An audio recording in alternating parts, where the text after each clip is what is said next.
Minister wa Labor Bwana Mutua, badala ya kwenda kukaa kwa mkahawa na kukusanya watu chache kuambia ati wanafanya maongozi ya Wakamba, hiyo tumekataa.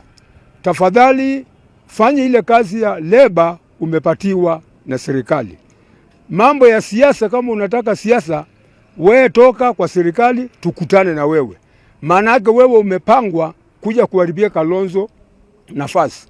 Sisi wananchi wa Ukambani, Makueni, Kitui na Machakos, tunaomba wale watu wanatumwa kuja kugawanya watu, amusijaribu kuwakubali kuingia katika Ukambani.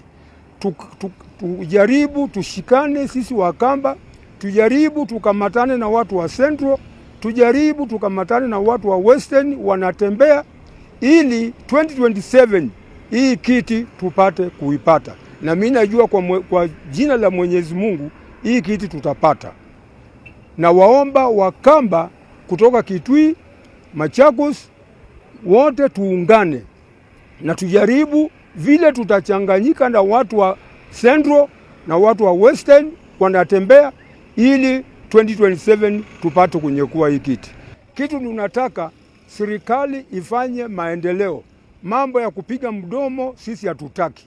Kitu tunataka development. Na kama mambo ya abduction, hiyo kitu tumekataa. Kazi ya polisi ni kuchunga mwananchi. Na polisi hawezi kusema ajui mwizi anakaa wapi. Mimi naishi hapa Miwani, na mimi najua mpango ya Miwani. Kuna watu hapa wanauza ile pombe mbaya mbaya, na polisi wanajua. Hata sub chief, hata chief wanajua. Mbona wafanyi hiyo kitu? Tukiuliza munaanza kusema polisi haijui. Kwa hivi mambo ya kujificha chini ya mwananchi, hiyo tumekataa.